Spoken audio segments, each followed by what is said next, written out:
E aí galera, hoje eu vou falar um pouco com vocês sobre o Darcy Ribeiro.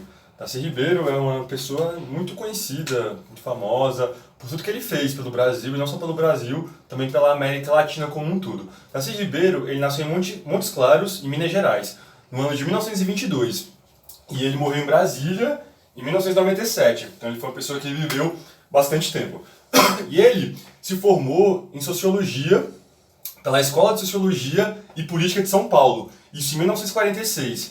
Ele se formou em Sociologia e fez uma especialização em Antropologia. Antropologia, para quem não sabe, é a cultura dos povos. A cultura do povo indígena, a cultura do povo que mora no sertão, a cultura do povo que mora na capital, a cultura do povo do jazz, a cultura do povo do rock, a cultura do povo da África. Isso é Antropologia, para quem não sabe muito bem o que significa essa palavra. E o Darcy Ribeiro, depois que ele se formou, ele dedicou seus primeiros anos de estudo, após ter se formado, né, a estudar os índios do Brasil e suas tribos, seus costumes, como eles viviam, o que eles faziam, o que eles achavam disso, daquilo. Estudou também a antropofagia, os rituais que os indígenas faziam.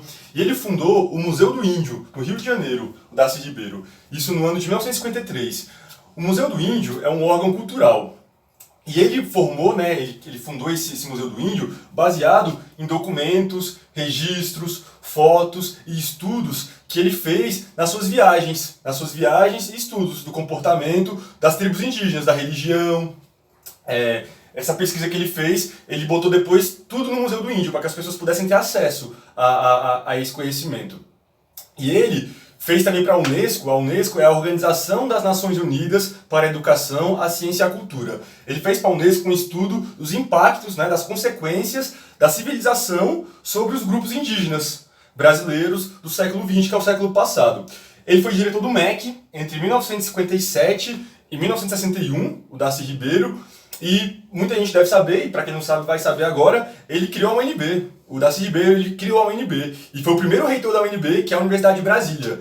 Ele também fez defesa da escola pública por causa da discussão das leis de diretrizes e bases da educação. O que é isso, lei das diretrizes e bases da educação? É aquela lei que meio que formula, planeja e organiza como vai ser a educação, o conteúdo que vai ser passado para os alunos, de qual forma que vai ser. Isso são as leis de diretrizes da educação. E o Darcy Ribeiro, ele defendeu a escola pública, ele defendeu várias formas de estudo nessa lei, o Darcy Ribeiro.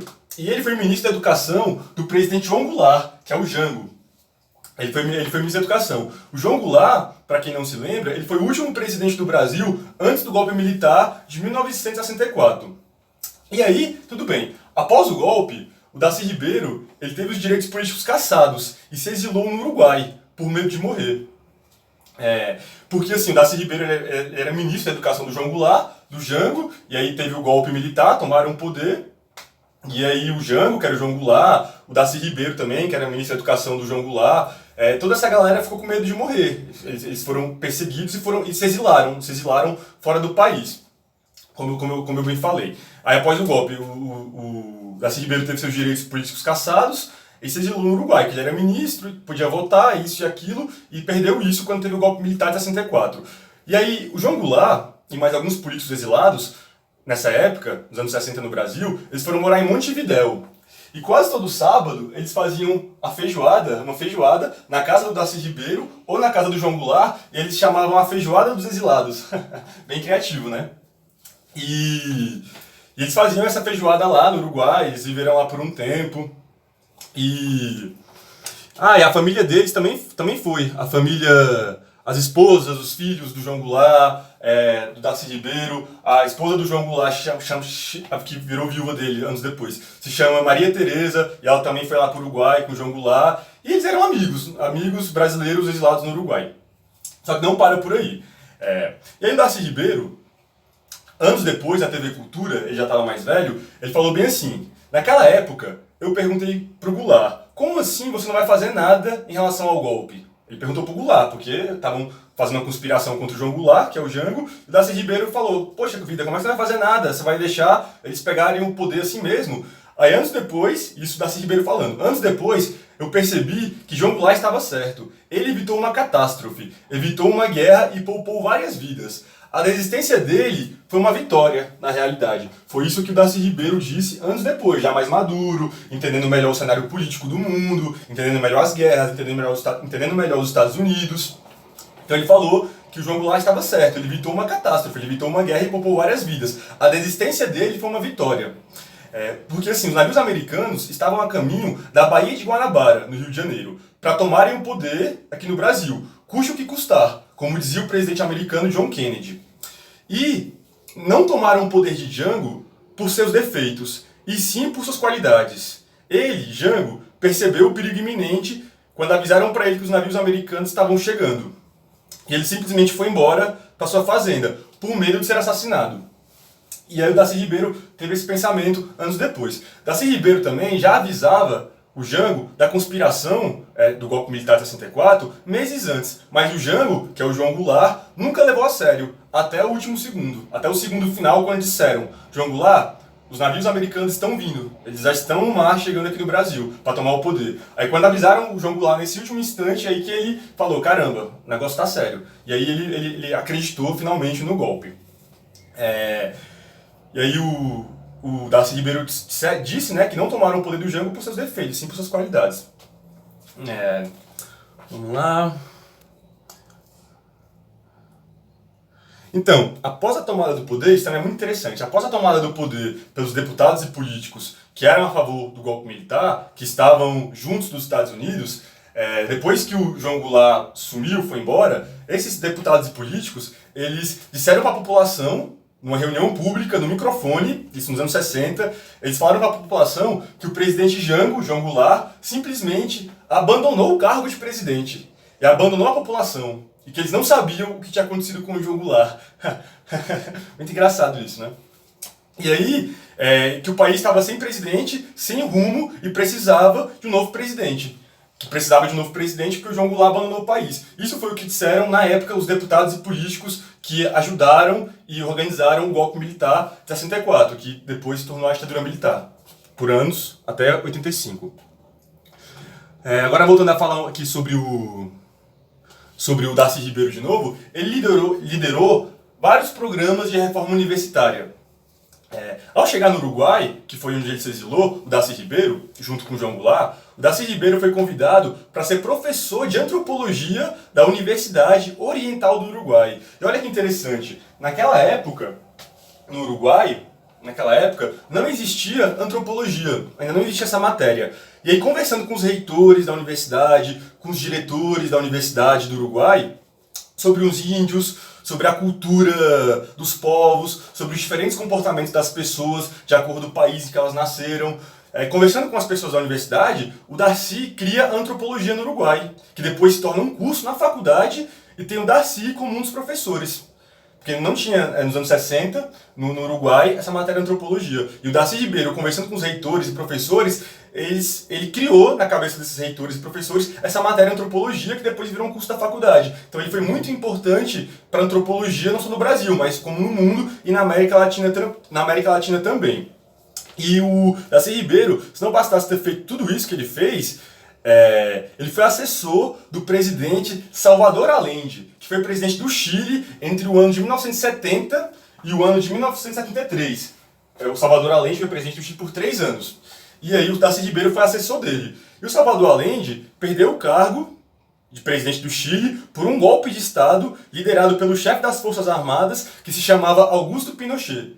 Esse cara, Augusto Pinochet, ele liderou as Forças Armadas e tomou a presidência do Salvador Allende.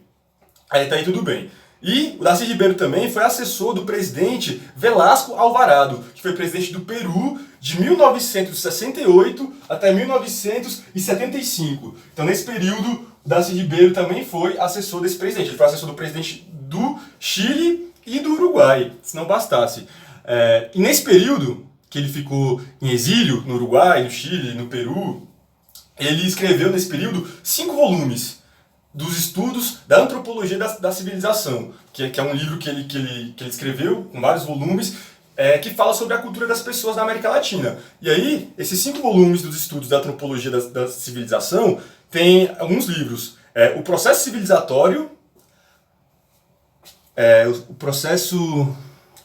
civilizatório, As Américas da Civilização, O Dilema da América Latina, Os Brasileiros. Aí nesses brasileiros tem dois. A teoria do Brasil e dois, os índios e a civilização. Nos quais o Darcy Ribeiro ele faz uma teoria explicativa das causas do desenvolvimento desigual que aconteceu aqui na América Latina. Ele explica como que na América Latina as pessoas e o país se desenvolveu de um jeito tão desigual. Ele aborda isso nesses livros que eu acabei de falar para vocês. E ele publicou vários livros, o Darcy Ribeiro, em vários países da América Latina e que depois foram traduzidos para vários idiomas. E aí, em 1976, um tempo depois, ele retornou ao Brasil. E ele foi anistiado. O que é anistiado? Anistiado é você ser perdoado pelo governo se o governo achar que você fez alguma coisa errada, que você cometeu um crime muito grande, né? E o João Goulart e o Darcy Ribeiro, eles pediram asilo político no Uruguai, no Chile. Eles eram refugiados políticos do Brasil, quando o Brasil se transformou numa ditadura militar com o golpe de 64. Então eles foram pedir abrigo político, asilo político nos outros países. Isso é garantido por lei. Você pode fazer isso, pedir asilo político em outro país, se o seu país estiver em guerra e você estiver sendo procurado, se você estiver sendo perseguido. Isso também é uma garantia de lei internacional. Aí ele voltou para o Brasil em 76 e foi anistiado em 1980. Aí quando ele voltou ao Brasil, ele voltou a dedicar-se à educação e à política. Ele participou do PDT, que é um partido político, com o Leonel Brizola. O Leonel Brizola, ele é ex-governador do Rio de Janeiro. Então, o Darcy Ribeiro entrou na chapa do PDT com o Leonel Brizola, que é ex-governador do Rio de Janeiro. E aí, o Leonel Brizola foi governador do Rio de Janeiro, em 1982. E o Darcy Ribeiro foi vice-governador de estado com o Leonel Brizola. E nessa mesma época, ele foi, ao mesmo tempo, secretário de Estado da Cultura e coordenador do Programa Especial de Educação. E ele também colaborou na criação do Memorial da América Latina, que é edificado em São Paulo, né? Em São Paulo, esse memorial, e foi um projeto do arquiteto Oscar Niemeyer. E ele também ganhou títulos de doutor honoris causa. Doutor honoris causa, para quem não sabe, é um título que as universidades te dão quando você é uma pessoa que estudou muito, publicou vários trabalhos, teve uma participação muito ativa na faculdade, essas coisas. Então ele ganhou o título de doutor honoris causa de algumas faculdades, não foi só uma. Ele ganhou esse prêmio, né, de doutor honoris causa da Sorbonne. A Sorbonne, para quem não sabe, é uma universidade em Paris, e lá estudaram nada mais, nada menos do que Tomás de Aquino, Simone de Beauvoir e Jean-Paul Sartre. Esses escritores, esses pensadores, essa pensadora que é a Simone de Beauvoir, muito famosa também, eles estudaram na Sorbonne. E o Darcy Ribeiro ganhou esse prêmio da Sorbonne, ganhou também da Universidade de Copenhague, da Universidade do Uruguai, da Universidade da Venezuela e da Universidade de Brasília, que é a UNB, em 1995. Então ele ganhou vários títulos por ser a pessoa que ele era. E aí, em 1995, ele lançou seu livro mais recente, que chama O Povo Brasileiro, que encerra a sua coleção de estudos de antropologia e de civilização. E em 1996, ele entregou à editora Companhia das Letras seus diários indígenas, seus diários de índios, em que ele reproduz e faz anotações que fez durante os anos que ele teve de convívio e de estudo dos índios no Urubur-Capor, na Amazônia, que foi também um estudo que ele fez e conviveu com os índios. Então, em 1996, ele entrega a essa editora, Companhia das Letras, seus diários, com suas anotações, com suas escritas, com suas experiências sobre esse povo indígena da Amazônia. Então, galera, é isso que eu queria abordar aqui com vocês, um pouco sobre a obra de Darcy Ribeiro, que foi uma pessoa muito importante para o mundo e principalmente para o Brasil e para a América Latina, por tudo isso que ele fez. Ele contribuiu para o entendimento da América Latina e para a criação de uma identidade. Como é que é o Brasil? Como é que é a Argentina? Como é que é a América? E os índios? Então ele ajudou na criação da identidade da América Latina. Além, claro, de ter criado a UNB, que é uma das melhores universidades do Brasil, e também por ter criado a antropologia no Uruguai. Lá não tinha antropologia, ele simplesmente chegou lá e com a sua inteligência e capacidade conseguiu convencer as pessoas, os leitores. Aliás, ele nem quis convencer, só de ele tocar nesse assunto, as pessoas já tomaram interesse, tanto os alunos como os professores. E é isso, galera, espero que vocês tenham compreendido um pouco sobre quem foi Darcy Ribeiro e sua importância.